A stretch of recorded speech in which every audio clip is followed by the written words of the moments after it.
Jadi, kami kali ini akan membahas topik yang sering kita dengar tapi jarang benar-benar kita pahami, yaitu sistem perdagangan internasional. Nah, saya sudah bersama mahasiswi ilmu hubungan internasional, yaitu Siti Nadira Utami. Halo.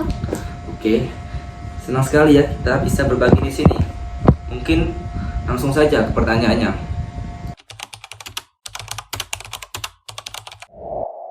Menurut Siti, apa itu sistem perdagangan internasional? Jadi aku mau jelasin secara sederhananya bahwa sistem perdagangan internasional itu merupakan jual beli barang dan jasa antar negara. Tapi bukan hanya sekedar barang dan jasa, tetapi juga aturan lembaga dan juga bagaimana cara negara berinteraksi secara ekonomi. Jadi kalau hanya sekedar sistem, mereka itu bukan disebut hanya jual beli antar negara itu jasa dan barang, tapi juga tentang perekonomian ekonomi dan juga merupakan kekuasaan politik. Oh, berarti ada unsur politik dan hukum juga ya, tidak cuma ekonomi. Iya benar, jadi mereka ini akan selalu bersinggungan dan tidak bisa netral. Jadi misalnya nih satu negara menaikkan tarif impor, ini pasti akan menjadi ketegangan diplomatik. Jadi kita bisa simpulkan bahwa sistem perdagangan internasional itu mencerminkan bahwa keseimbangan perekonomian dan kekuasaan politik itu akan selalu berdampingan. Lalu, menurut Siti, apa saja prinsip dasar dari sistem perdagangan internasional itu sendiri? Nah, prinsip dasarnya itu ada dua ya. Yang pertama itu Most Favored Nation atau MFN. Jadi semua negara anggota akan diberlakukan sama dalam perdagangan. Jadi tidak ada diskriminasi tarif ya. Jadi negara A, negara B, negara C itu akan sama tarifnya. Jadi tidak ada pembedaan. Yang kedua itu adalah national treatment. Jadi sini produk impor yang masuk ke dalam perdagangan akan diberlakukan sama dengan produk domestik. Jadi barang yang diimpor dan masuk ke negaranya itu, yang akan diimpornya itu akan diberlakukan sama dengan produk yang di dalam negara tersebut. Oh, kalau dari sisi manfaatnya, apa yang paling dirasakan negara berkembang seperti negara Indonesia? Nah, karena negara berkembang seperti Indonesia itu membutuhkan sistem perdagangan internasional, jadi perdagangan internasional ini membuka akses pasar yang luas bagi Indonesia, terutama itu pada ini kelapa sawit atau minyak ya, kemudian ada tekstil dan juga ada ikan, karena kita mempunyai lautan dan sungai yang luas sekali dibanding negara-negara maju lainnya. Jadi itu membuka pasar yang luas banget dan juga itu keberuntungan bagi Indonesia yang mempunyai sebanyak itu alam itu. Oke, menarik sekali ya. Tapi sepertinya sekarang banyak juga isu-isu baru seperti perang dagang.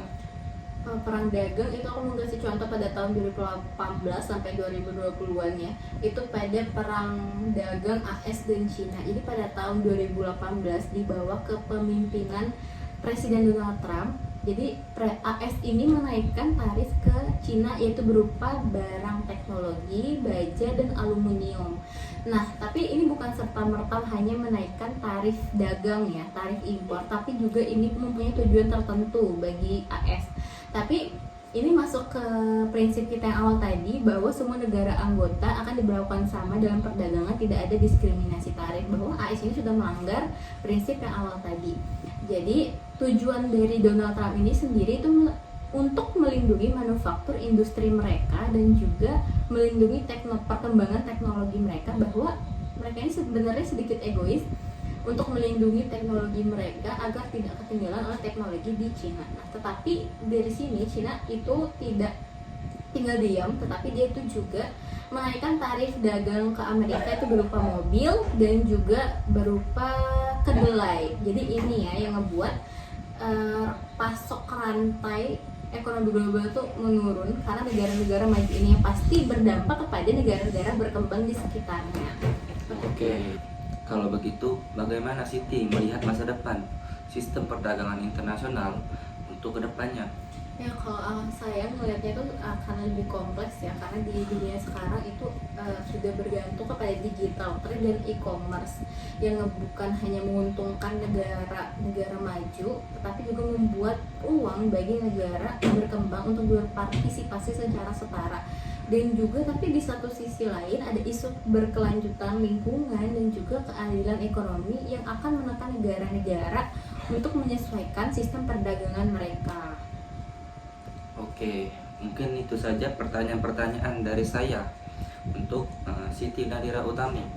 Terima kasih banyak untuk Siti Nadira Utami atas penjelasan yang sangat mencerahkan. Dari obrolan hari ini,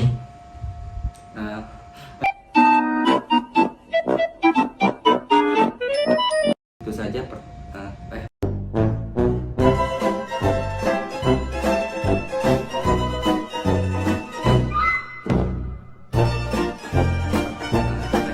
Oke, mungkin itu saja pertanyaan-pertanyaan dari saya. Terima kasih banyak untuk Siti Nadira Utami atas penjelasan yang sangat mencerahkan. Mungkin itu saja obrolan kita hari ini. Semoga bermanfaat. Saya akhiri. Assalamualaikum warahmatullahi wabarakatuh.